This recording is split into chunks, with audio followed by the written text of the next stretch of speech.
So the incredible 2023 season for the Detroit Lions comes to an end after they lost to San Francisco 49ers in the NFC Championship game.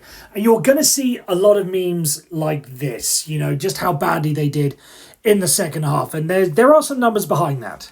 For instance, you look at this compiled by Ari Meirov, just some of the mistakes that they made in the third quarter, inexcusable mistakes. And speaking of inexcusable mistakes, yes, as Mike Greenberg points out, there are a couple of decisions that were made by head coach Dan Campbell that, we love Dan Campbell. We love the fact that he's aggressive and he's entertaining and he's, a great coach. But there are certain times where, his aggressiveness is part of what got them so far. But there comes a time where you need to rein yourself in a bit and think about the bigger picture and maybe make some smarter decisions. I think we can all appreciate that and say, right, again, there's a number of reasons that the Detroit Lions lost tonight, be it inexperience, be it the mistakes we talked about, be it this point about the coaching. But at the end of the day, it was still a great season. And I think what we need to realize is that the Detroit Lions are not going away. This is a very good team. You've seen the progression that they've been on under Dan Campbell.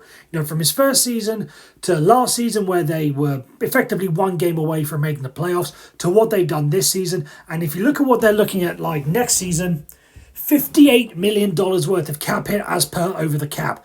This is a team that is only going to go from strength to strength. And you look at the decisions they made tonight, that will all be a learning curve for them. Like we talked about the Houston Texans, what they do in the playoffs, inexperienced in this moment, it comes back and it bites you. The San Francisco 49ers have been in the NFC Championship game a bunch of times before. They've been to the Super Bowl before. So they knew how to get the job done on the big stage. The Detroit Lions did not.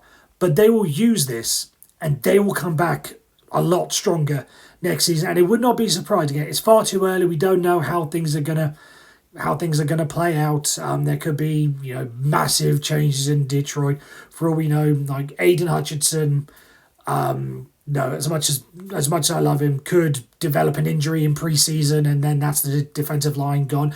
All of that stuff. But right now, I'm predicting that the Detroit Lions are going to at least be back at this stage next season. Maybe even go one step further after taking on what they've learned from tonight's game. So a sad end, but certainly a lot of positives for the Detroit Lions to take going into next year.